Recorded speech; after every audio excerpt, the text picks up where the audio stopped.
Portanto, assim como vocês receberam a Cristo Jesus, o Senhor, continue a viver nele, enraizados e edificados nele, firmados na fé como foram ensinados, transbordando de gratidão.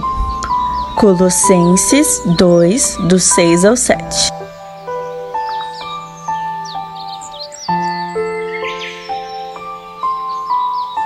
Bom dia! Estamos de volta com as nossas reflexões matinais enraizados em Cristo. Nós queremos terminar a meditação desta semana, onde nós meditamos a respeito do servo, da nossa identidade como servos de Cristo. Mas ele é o nosso exemplo. E hoje eu quero falar sobre o servo sofredor, que nos deixou uma lição preciosa. Ao celebrarmos a Páscoa, nós devemos lembrar do exemplo que ele nos deixou. E a melhor maneira de celebrarmos a Páscoa é fazer exatamente aquilo que ele pediu que nós fizéssemos, servíssemos uns aos outros. A palavra de Deus diz lá em João capítulo 13, versículos de 1 a 11, o seguinte: Antes da festa da Páscoa, sabendo Jesus que chegara a hora para que partisse desse mundo para o seu Pai, e havendo amado aos seus que estavam neste mundo, amou-os até o fim. Enquanto ceavam, Satanás pôs no coração de Judas, o filho de Simão Iscariotes, que o traísse. E conhecendo Jesus que o Pai entregara todas as coisas em suas mãos e que Deus saíra e a Deus ia, levantou-se da ceia e, pondo o seu manto de lado, tomou uma toalha e se cingiu com ela. Depois ele pôs água numa vasilha e começou a lavar os pés dos seus discípulos e a secá-lo com a toalha com qual se cingira. Mas quando chegou a Simão, Cefas, esse lhe disse: Tu me lavas os pés a mim, meu Senhor? E Jesus respondeu, dizendo-lhe: O que eu faço agora, tu não entendes, mas entenderá depois. Simão Cefas lhe disse: Tu jamais me lavarás os pés. Jesus disse: Se eu não te lavar o pé, não terás parte comigo. Disse-lhe Simão Cefas: Então não somente lave meus pés, meu Senhor, mas também as mãos e a cabeça. E Jesus lhe disse: Aquele que se banhou não necessita de lavar senão somente os pés, porque está todo limpo. Vós estáis todos limpos, embora não todos. Porque Jesus conhecia ao que ia o trair e por isso disse: Nem todos vocês estão limpos. E aí Jesus Cristo dá o exemplo da sua humildade. Esse discurso de Jesus no cenáculo, quando ele se retirou com os seus discípulos, a fim de ter um tempo de comunhão final com eles, antes de partir para o seu julgamento e também para a sua crucificação. Esse, para mim, é um dos trechos mais amados em todo o Novo Testamento. No dia anterior à crucificação, o Senhor Jesus sabia que era chegada a hora dele morrer e ressuscitar e voltar para o céu. Ele tinha amado os seus, isto é, os que eram crentes verdadeiros. Ele amou-os até o fim do seu ministério terrestre e continuará a amá-los durante toda a eternidade. Mas também ele amou-os em um grau infinito, como estava naquele momento prestes a demonstrar. João não diz a qual ceia se refere aqui, se a Páscoa, a ceia do Senhor, ou uma refeição normal. Ele diz que o diabo semeou no coração de Judas a ideia de que ele tinha chegado a hora de trair Jesus. Jesus tinha conspirado contra o Senhor Judas tinha conspirado contra o Senhor antes disso, mas agora recebeu o sinal para pôr em prática os seus maus planos. O versículo 13 enfatiza quem estava realizando a tarefa do escravo.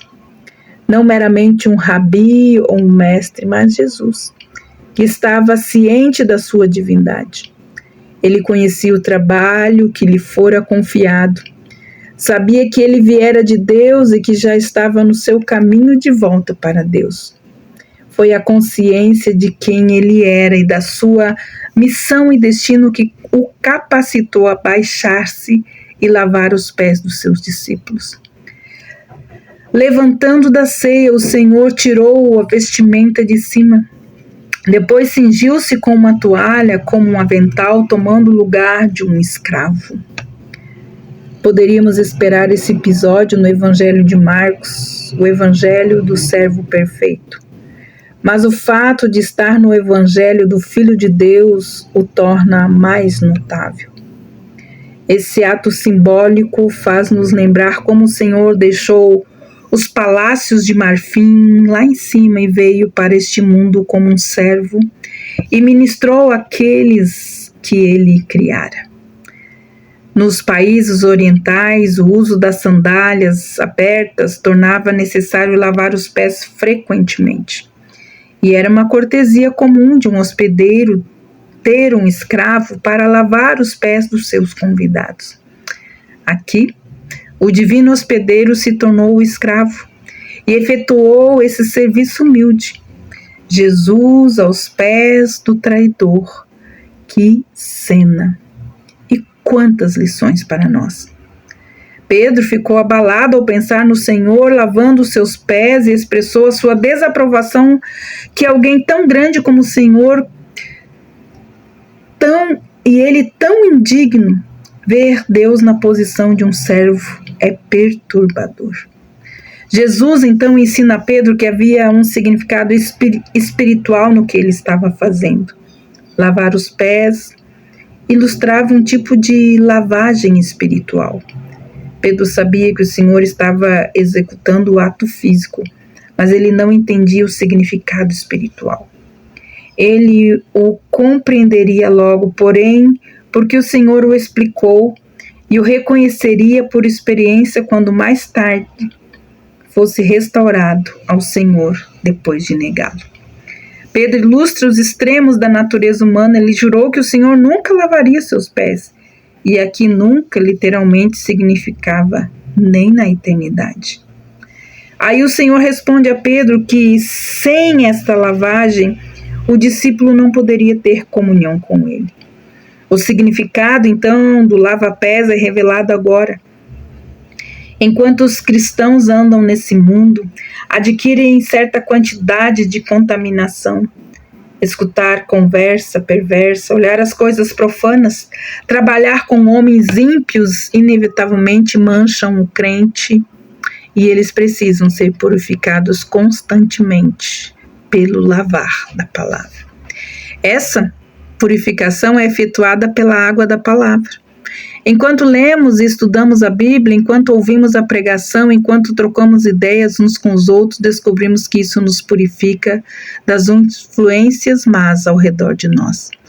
Em contrapartida, quanto mais negligenciarmos a Bíblia, mais essas influências podem permanecer na nossa mente e vida sem causar grande preocupação.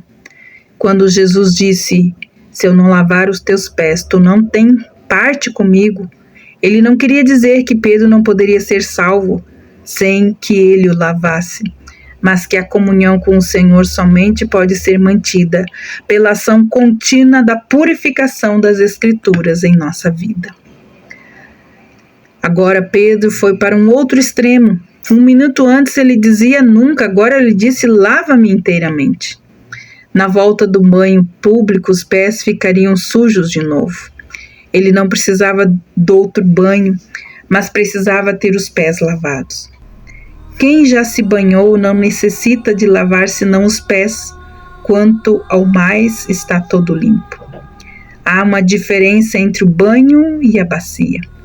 O banho significa purificação recebida na hora da salvação.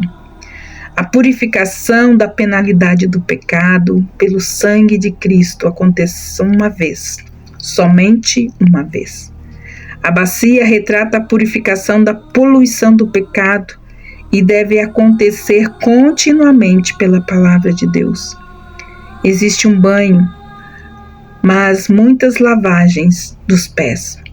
Ele diz: vós estáis limpos, mas não todos. Significa que os discípulos receberam o banho da regeneração, isto é, todos os discípulos menos Judas. Ele nunca foi salvo. Com conhecimento pleno de todas as coisas, o Senhor sabia que Judas o trairia. E mesmo assim, ele escolheu alguém que nunca tomou o banho da redenção e lavou os seus pés.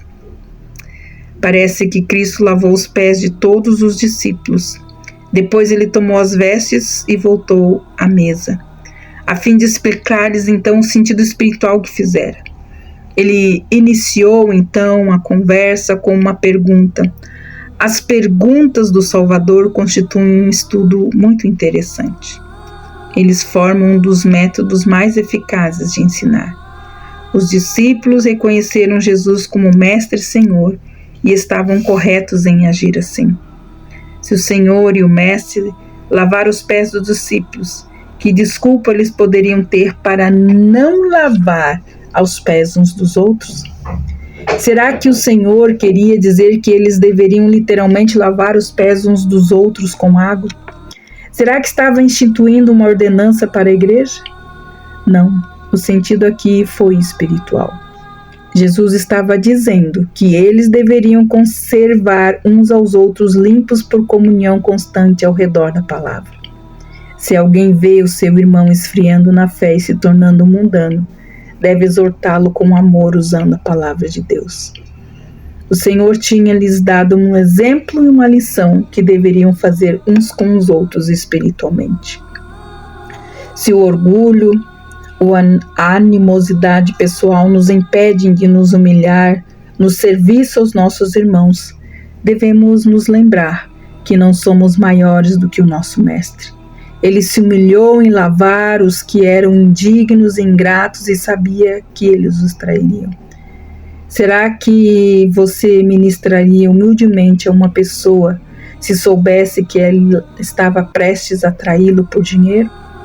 Os que foram enviados, os discípulos, não deveriam considerar-se altivos demais para fazer qualquer coisa que aquele que os enviou, o próprio Jesus, já tenha feito. Essas verdades acerca da humildade, do altruísmo e também do serviço é uma coisa, mas podemos conhecê-las e nunca praticá-las. O verdadeiro valor, a bem-aventurança encontra em fazê-los, em cumprir o exemplo que o Senhor, o nosso Mestre, ele realizou. Lembrando que esta foi a forma dele mostrar que ele os amaria para sempre, até a eternidade, assim como cada um de nós. Prestamos a nossa celebração. Celebramos a Páscoa, lembrando que nós devemos servir, cuidar e amar os nossos irmãos. Que Deus abençoe você e até segunda-feira com as nossas reflexões matinais enraizados em Cristo. Deus te abençoe, uma feliz Páscoa e até lá!